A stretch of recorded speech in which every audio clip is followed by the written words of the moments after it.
seluruh penyelenggara pemilu, ingat, bila pemilu ini menjadi pemilu terburuk, anak cucu Anda akan menanggung rasa malu atas yang dikerjakan orang tua. Lupakan yang lain, pilih Amin.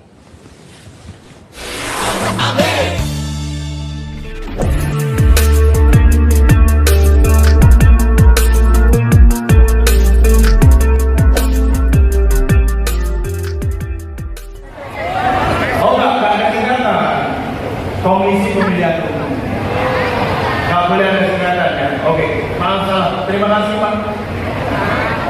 Ini kan kalau misalnya kita semua tahu Komisi Pemilihan Umum itu adalah semacam wasit dalam permainan ini. Nah kalau wasitnya saja kita pertanyakan netralitasnya, sampai katanya demokrasi kita ini dibilang mundur katanya. Gimana tanggapan Mas Anies soal keraguan wasitnya bisa adil? Terus kalau nggak adil, kenapa Mas Anies ini masih mau ikut kompetisinya? Monggo. Ya,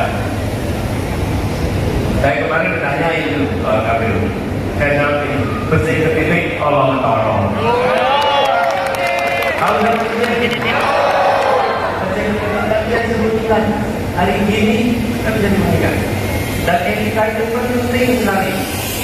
Mau teman-teman saja perhatikan, driver ojol kalau melanggar kode diputus di kerajaan, betul tidak? Kalau driver ojol diputus, masa yang lebih tinggi dibiarkan?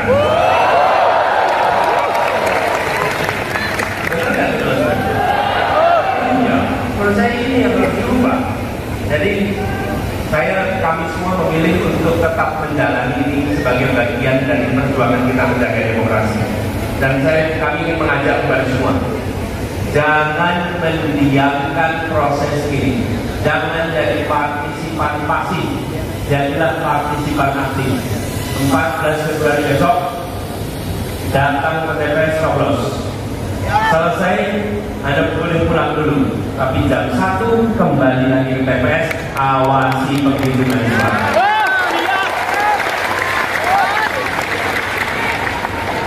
Dan pastikan formulir C1 plano harus bisa diakses publik.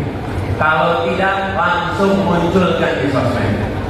Yang paling ditakuti oleh pelanggar adalah transparansi. Yang paling ditakuti adalah pengawasan dari publik. Betul tidak? Akankah kita biarkan mereka tanpa diawasi? Kita jaga sama-sama. Dan ini bukan menjaga suara Anies, bukan menjaga suara Muhaimin. Ini menjaga harapan jutaan orang yang menginginkan ada perubahan di Republik ini. Jutaan orang yang ingin perubahan. Jadi saya merasa kalau saya ditanya mengapa tak berjuang, karena ada wajah-wajah berjuang seperti yang ada di ruangan ini yang siap untuk menjaga. Yes, we are not alone. Ya. Dan kalau sampai peringatan kepada penyelenggara, kalau sampai penyelenggara dan wasit melakukan kecurangan, melakukan manipulasi, ingat, dia akan dicatat sebagai penyelenggara demokrasi terburuk yang ada di Republik. Bayangkan anaknya, cucunya 10-15 tahun lagi. Hari ini sekalian, ini kita orang Surabaya di sini semua nih. Orang Surabaya ini. Di Surabaya terjadi pertempuran. Kita semua kenal dengan istilah peristiwa. Terus sekalian, saya datang ke beberapa kampung di sini yang anak cucunya dengan rasa bangga mengatakan, Pak Anies, itu makam orang tua kami yang dulu bertempur pada saat peristiwa 10 November. Mereka menunjukkan makam itu dan menyatakan kami bangga. Tapi tidak ada satupun yang menjadi tentara Belanda yang anak cucunya bangga karena ayahnya kolaborator, karena kakeknya kolaborator Belanda. bagi seluruh penyelenggara pemilu. Ingat, bila pemilu ini menjadi pemilu terburuk, anak cucu Anda akan menanggung rasa malu atas yang dikerjakan orang tua.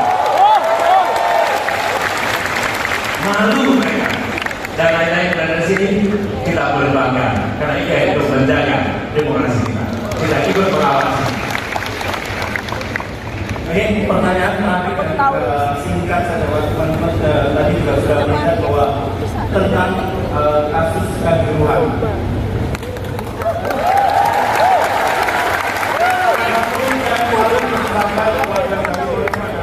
Penyelesaian kasus kanjuruhan yang sampai sekarang belum jelas.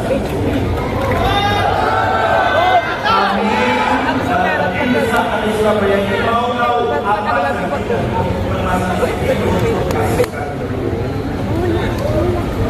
Ini pernah saya sampaikan kalau tidak salah pada debat pertama. Betul ya? Kenapa? Karena kasus ini bisa saja secara hukum sudah dinyatakan selesai, secara formal hukum, tapi rasa keadilan dia belum selesai di mata masyarakat. Betul ya? Tanya kepada masyarakat Malang Raya, bagaimana perasaannya? Tanya kepada keluarga-keluarga yang kehilangan anak-anaknya, kehilangan saudaranya, belum selesai. Karena itu kami lihat ke depan ini harus diselesaikan dengan tuntas. 4 hal. Satu, harus menguak apa yang sesungguhnya terjadi. Tanpa kita tahu apa yang sesungguhnya terjadi, bagi semua pihak tidak ada perasaan selesai. Klosur hanya muncul kalau ada eksposur yang lengkap. Yang kedua, siapa yang bertanggung jawab, orang yang bersalah tidak boleh melenggang, tidak ringan. Semua harus mendapatkan sanksi setimpal dengan tanggung jawab. Yang ketiga, yang dirugikan harus mendapatkan ganti rugi.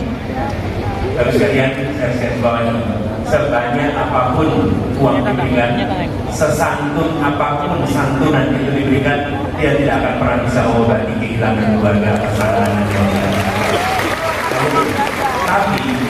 Tapi ketika itu diberikan, paling tidak dia membantu mengurangi beban. Dan yang keempat, komitmen. Jangan pernah peristiwa seperti ini berulang. Kerjakan 4 itu, rasanya kita akan punya klosur, dan sesudah itu kita ambil hikmahnya supaya poin keempat terlaksana. Jangan pernah terjadi lagi peristiwa seperti ini. Gitu jawab. Oke, untuk Nah, ini